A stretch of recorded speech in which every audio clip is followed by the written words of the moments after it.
Good morning, નમસ્કાર. એક નજર આજની ગુજરાત સમાચારની મુખ્ય હેડલાઇન્સ પર. શેરબજારમાં ભૂવો 10 લાખ કરોડ ગરકાવ થયા છે.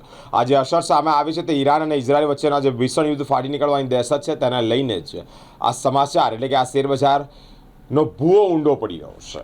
દિવાળી પહેલા રેલવેના 12 લાખ કર્મચારીઓને 78 દિવસનું બોનસ મળશે. એસબીઆઈની નકલી બ્રાન્ચ બનાવી અનેકના ખાતા ખોલાવીને ઠગાઈ કરવામાં આવી છે.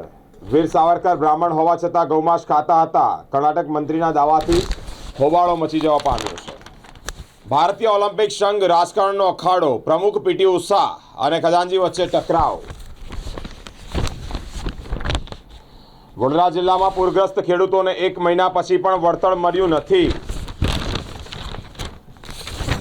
પ્રથમ નોરતે જ ગરબા મેદાનો ઉપર પાર્કિંગના કિચડમાં ખેલૈયાઓ અટવાયા છે.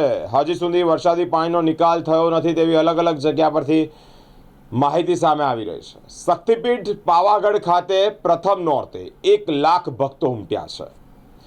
પ્રથમ નવરાત્રિએ શહેરના માઈ મંદિરોમાં ભક્તોની ભારે ભીડ જોવા મળી છે. હવે એક નજર દિવ્ય ભાસ્કરની મુખ્ય હેડલાઇન્સ પર. ચૂંટણી પરિણામ બાદ શેરબજારમાં સૌથી મોટો કડાકો જોવા મળ્યો છે. વેલ્યુ રૂપિયા 10 લાખ કરોડ ઘટી છે. છત્તીસગઢમાં એસબીઆઈની શાખા ખુલી છે. 10 દિવસે ખબર પડી તે નકલી હતી. યુનાઇટેડ વે કિચડ ભરેલું છે. ખેલૈયાઓ ખાડોમાંથી પસાર થઈને મેદાને પહોંચ્યા છે. ખરડાયેલા પગે ગરબે ઘૂમવાનો વારો આવ્યો છે. ગામડાઓ બાદ હવે શહેરના છેવાડ વિસ્તારમાં પણ લૂંટારૂ ટોળકી હુમલો કરતી હોવાની અફવા સામે આવી છે. નંદેશ્રીની કંપનીની બસ ટેન્કરમાં ઘૂસી છે, જેમાં એકનું મૃત્યુ નીપજ્યું. હેરિસ જીતે કે પછી ટ્રમ્પ, 5 મંત્રી સહિત 150 ભારતીયો ટોચના પદો પર નિમણૂકની શક્યતાઓ. ઈરાનની મિસાઇલ શેર માર્કેટ પર પડી.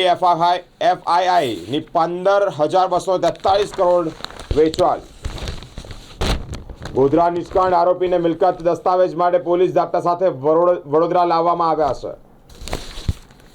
ઈરાન પર હુમલો નક્કી, પરંતુ તેનું પરિણામ અનિશ્ચિત.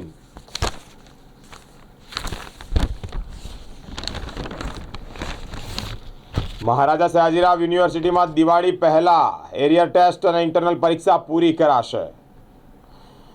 ગણેશોત્સવ બાદ ગરબામાં પણ વિરોધ. ભાજપ કોંગ્રેસના નેતાઓ પ્રવેશવું નહીં તેવા બેનરો લાગ્યા છે. હવે એક નજર ગુજરાત મિત્રની મુખ્ય હેડલાઇન્સ પર. રૂપિયા 1 લાખ કરોડના ખર્ચે 2 કૃષિ યોજનાઓને મંજૂરી મળી છે. ભારતમાં ધાર્મિક લઘુમતીઓ પરના અત્યાચારો વધી રહ્યા છે. USCIRF તરફથી એક માહિતી સામે આવી છે. વરસાદી કાસ પરના દબાણોનો સફાયો બોલવામાં આવ્યો છે. 1.5 લાખથી વધુ માઈ ભક્તોએ વિવિધ મંદિરોમાં દર્શન કર્યા છે.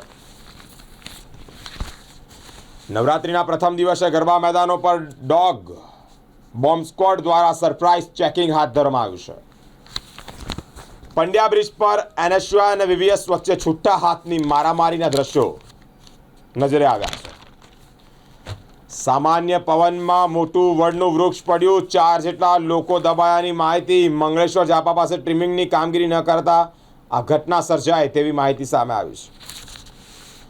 સેન્ટ્રલ જેલમાં કેદીનો અગમ્ય કારણોસર ફાંસો ખાય અને આપઘાત. પરિવાર રતન મહાલ ફરવા ગયો અને ઘરમાંથી રૂપિયા 78,000ની ચોરીની ઘટના સામે આવી છે. માંજરપુરના સૌજન્ય સોસાયટીથી આ માહિતી સામે આવી છે. બ્રિટને ચાગોસ ટાપુઓ મોરેશિયસને સોંપી દીધા. લશ્કરી થાણું જાળવી રાખવામાં આવશે. બીજા નોરતાએ બ્રહ્મચારીણી માતાની પૂજા અર્ચના કરવી તે ખૂબ જ લાભદાયી માનવામાં આવે છે. હવે એક નજર લોકસત્તા જનસત્તાની મુખ્ય હેડલાઇન્સ પર. ગોલ્ડ લોનમાં 32% અધધધ વધારો. મેરિટલ રેપ અને ગુનો બનવાની જરૂર નથી, તે કાનૂની કરતાં સામાજિક વધુ છે. હત્યારા પ્રિન્સિપાલ સામે માત્ર 12 દિવસમાં જ 1700 પાનાની ચાર્જશીટ કોર્ટમાં દાખલ થઈ છે. સુરતમાં એક સફાઈકર્મી પાસે રૂપિયા 0.056 ચોરસ કિલોમીટર અને સફાઈના નંબર 1 વડોદરામાં એક સફાઈકર્મી પાસે 0.042 ચોરસ કિલોમીટર છતાં ઠેરના ઠેર. આજે ટીમ ઇન્ડિયા અને ન્યૂઝીલેન્ડ વચ્ચે મેચ. ખરાખરીનો જંગ જામશે. દાંડિયામાં કોમી એકતાનો સૂર. ગોધરાના દાંડિયાની દેશ સહિત વિદેશમાં પણ માંગ છે. દાહોદ જિલ્લામાં જુદી જુદી જગ્યા પર ગમખ્વાર અકસ્માતના 2 બનાવ, 2 જણ કાળનો કોળિયો બન્યા છે. તાલુકા પંચાયત નસવાડી તાલુકા પંચાયતના દંડકનો ખુલ્લો આક્ષેપ કરતા ખળભળાટ મચી જવા પામ્યું છે. તાલુકા પંચાયતના પ્રમુખ તેમજ અન્ય હોદ્દેદારો કચેરીએ નહીં આવતા કામ અર્થે આવનારને મુશ્કેલી વધી છે. હવે એક નજર સંદેશની મુખ્ય હેડલાઇન્સ પર. માર્કેટમાં બ્લડ બાથ, તંગદિલીથી સેન્ટિમેન્ટ ખરડાયું. સેન્સેક્સ 1769 પોઈન્ટ તૂટીને 82,497 અને નિફ્ટી 546 પોઈન્ટ ગગડીને 25,250ના સ્તરે બંધ રહ્યો છે.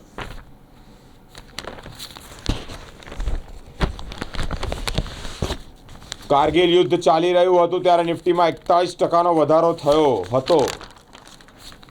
નવરાત્રી પર્વથી માય ભક્તો માટે સાકર તુલાનો પ્રારંભ કરવામાં આવ્યો છે. યાત્રાધામ પાવાગઢમાં નવરાત્રીના પ્રથમ દિવસે જ ભક્તોનું માનવ મહેરામણ ઉમટ્યું છે. આરોપી આચાર્ય સામે 12 દિવસમાં જ 1700 પાનાની ચાર્જશીટ રજૂ કરવામાં આવી છે. આજથી તારીખ 9મી સુધી શહેરમાં વાદળછાયો માહોલ રહેવાની શક્યતાઓ છે. મેઘરાજા મહેર કરે તો ઘણું સારું. નવરાત્રીનો તહેવાર ચાલી રહ્યો છે. ફાંસીની સજા પામેલા યુવાન કેદીનો સેન્ટ્રલ જેલમાં ફાંસો ખાઈ અને આપઘાત. બાઇક ચાલકે રાહદારીને અડફેટે લેતા બંનેના કરુણ મૃત્યુ નીપજ્યા છે. જેલોમાં જાતિ આધારિત કામની વહેંચણી બંધ કરો.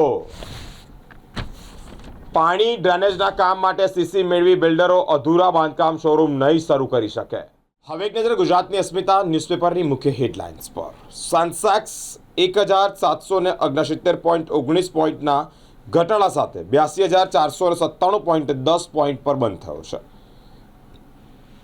મહારાષ્ટ્ર ચૂંટણી પહેલા કોંગ્રેસે પત્રકારોને ઘણા મોટા વચનો આપ્યા હતા. ગુજરાતમાં અસંખ્ય લોકોને રોજી પૂરી પાડતો હીરા ઉદ્યોગ કટોકટીમાંથી પસાર થઈ રહ્યો છે. શક્તિસિંહ ગોહિલનું એક નિવેદન સામે આવ્યું છે. અમદાવાદમાં સીજીએસટી ઇન્સ્પેક્ટર ₹10,000ની લાંચ લેતા રંગે હાથે ઝડપાયા છે. નવરાત્રીના પ્રારંભે શાસ્ત્રોક્ત મંત્રોચ્ચાર સાથે અંબાજી મંદિરમાં ઘટ સ્થાપન કરવામાં આવ્યું છે. સાબર ડેરીના ચેરમેન અને વાઇસ ચેરમેનની વરણી સામળ પટેલ સતત 4થી વાર સુકાન સંભાળ્યું છે. મોદીએ નીરજ ચોપડાની માતાને પત્ર લખ્યો, ચૂરમા માટે આભાર પણ માન્યો છે. શાહરૂખ ખાન બન્યો બેસ્ટ એક્ટર અને રાની મુખર્જી શ્રેષ્ઠ અભિનેત્રીનો ખિતાબ જીત્યો છે. નવરાત્રીના બીજા નોરતે માતા બ્રહ્મચારિણીની ઉપાસના કરવામાં આવે છે.